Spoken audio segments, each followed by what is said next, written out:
Il n'y a pas de miracle en business. Bienvenue dans cet épisode des 10 chroniques entrepreneuriales. Avec moi, nous parlons de l'entrepreneuriat et des relations socio-professionnelles. Qui je suis et qu'est-ce que je fais? Regarde cette vidéo jusqu'à la fin.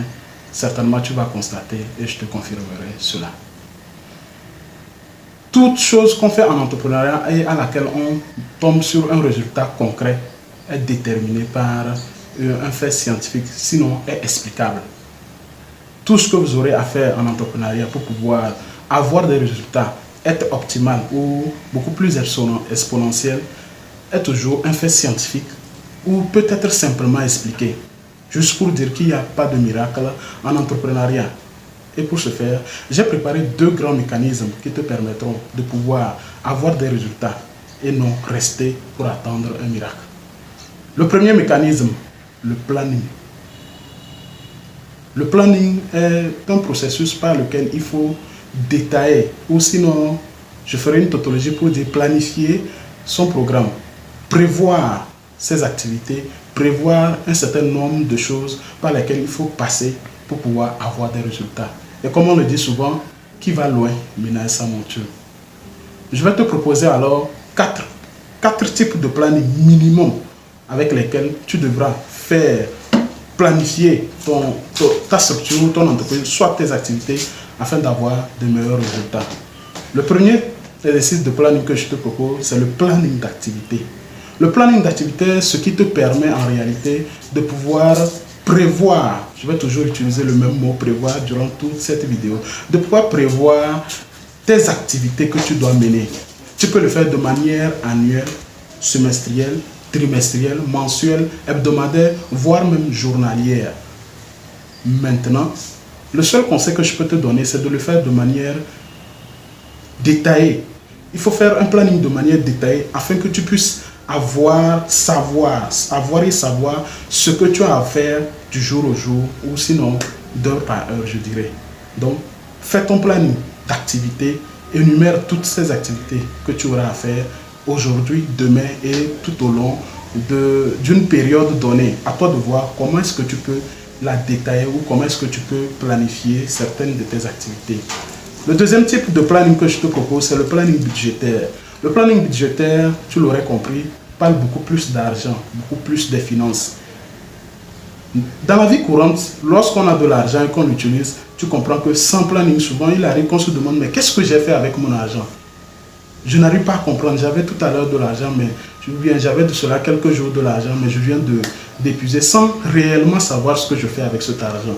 Alors, dans la vie entrepreneuriale, cela est beaucoup plus important de pouvoir faire un planning budgétaire, un planning dans lequel tu pourras planifier toutes les dépenses et voire même prévoir aussi des entrées, des sorties et aussi des entrées et des sorties. Je m'arrête là. Donc, il faut forcément faire un planning budgétaire. Et dans le planning budgétaire également, je te propose de faire ça de manière stratégique. De manière à ce que tu puisses prévoir même l'imprévu. Cela est beaucoup plus important. Lorsque tu ne prévois pas l'imprévu, tu seras surpris par certaines dépenses et autres.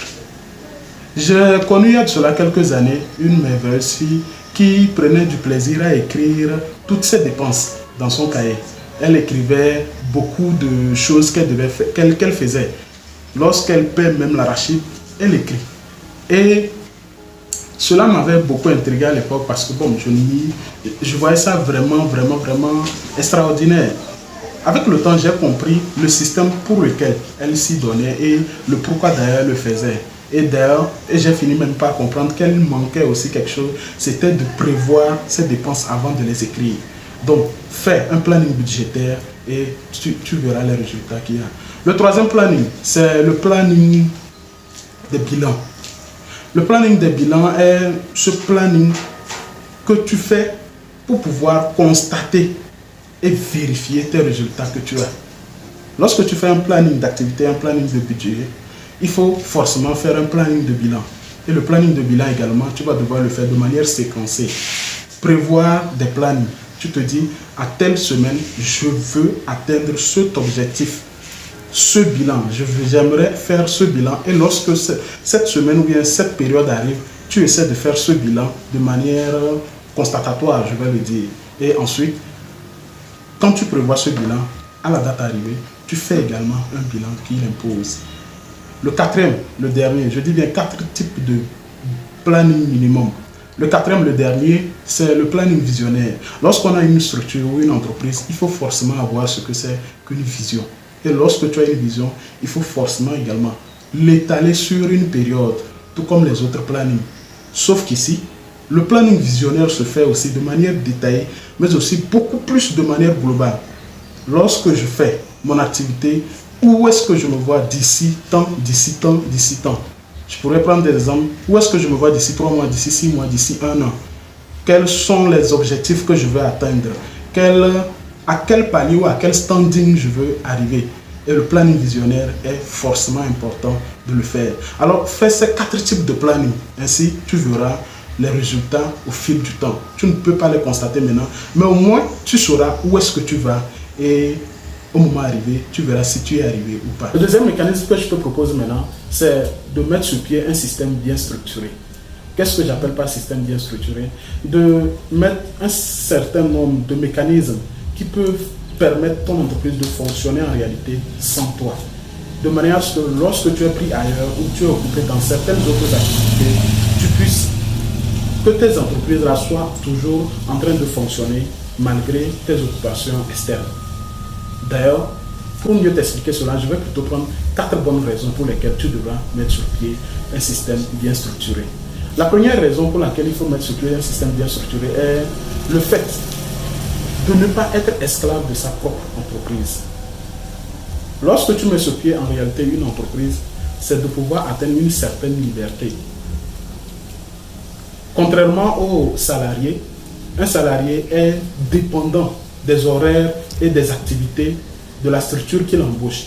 Mais un entrepreneur, le but en réalité est de pouvoir être beaucoup plus libre afin de faire plusieurs autres activités.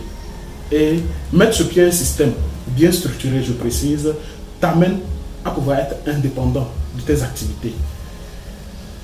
Et surtout, ne pas être esclave de ces activités. À l'heure où je te fais cette vidéo, j'ai mes structures qui fonctionnent sans moi. Il est vrai qu'à l'heure où nous n'avons pas encore atteint une dépendance ou une indépendance totale, mais nous avons réussi à pouvoir mettre sur pied ce système-là qui puisse permettre de pouvoir travailler avec d'autres structures ou bien à l'extérieur sans forcément être à l'intérieur. Maintenant, je ne te parle pas de forcément embaucher le personnel. Nous sommes arrivés à un certain niveau de l'évolution scientifique qui fait que la technologie évolue tellement bien, surtout dans le côté des machines et aussi de l'intelligence artificielle. Tu es sans doute, tu le sais certainement, qu'aujourd'hui, la plupart des grandes chaînes de restauration, les KFC et autres, j'en passe, tu verras tout un immeuble, mais avec un seul employé. Et à l'intérieur, le reste est géré soit par des intelligences artificielles ou peut-être par des machines. C'est de même avec la couture, où aujourd'hui, tellement c'est avancé que tu pourras trouver une grande maison de couture avec peu d'ouvriers. De même avec les services de pressing, où avant il y avait des machines semi-automatiques ou bien manuelles. Aujourd'hui, il y a des machines automatiques avec lesquelles tu allumes, tu lances et tu pars. À la fin, la machine s'éteint et tout. Donc, le problème n'est pas d'engager forcément un certain nombre d'employés, parce qu'en réalité, on est là pour se faire de l'argent. Et plus on a des employés, plus aussi on risque d'avoir de petites marges. Donc, le problème, c'est plutôt la solution, c'est d'arriver à trouver un mécanisme qui ne te rend pas esclave de ta structure.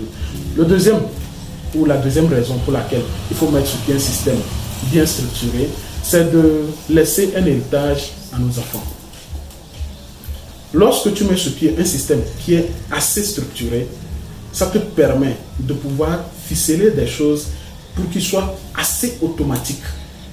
Pour que lorsque aujourd'hui tu n'es pas là, ou comme tout le monde est appelé à mourir demain, que tes descendants puissent recueillir cette activité et pouvoir la faire parce qu'elle a été automatisée et à l'intérieur il y a eu beaucoup de systèmes. C'est là que tu verras des entreprises comme Bouti et bien d'autres qui ont duré pendant plusieurs décennies sans forcément avoir les mêmes responsables à la tête de la structure. La troisième raison pour laquelle il faut mettre sur pied un système bien structuré, c'est le problème de la malhonnêteté de l'être humain, surtout beaucoup plus en Afrique. Je parle des magouilles, afin d'éviter des magouilles. Aujourd'hui, l'entrepreneuriat connaît un certain nombre de problèmes, notamment le vol. Et lorsque tu mets sur pied un système bien structuré, tu permets à tes employés de ne pas pouvoir te voler. Si ta structure n'est pas reposée sur un système, tu risques d'avoir des problèmes de magouille. Il est vrai qu'à l'ère où nous sommes, il est difficile de pouvoir pallier totalement au problème de vol ou de malhonnêteté des employés. Mais lorsque tu mets sur pied ce genre de système dont je te parle, tu arrives facilement à pouvoir contrôler ou sinon à baisser drastiquement un certain nombre de malhonnêtetés et de petites choses de gauche-droite. La dernière raison, la quatrième, pour laquelle tu dois mettre sur pied un système bien structuré, je précise toujours, c'est le fait de laisser un empire à nos descendants. Contrairement à l'héritage, comme je le disais tout à l'heure, l'empire, aujourd'hui l'entrepreneuriat évolue tellement vite qu'en réalité nous ne devions même plus être à l'étape de la création des entreprises, mais plutôt on devait être à l'étape de la croissance des entreprises.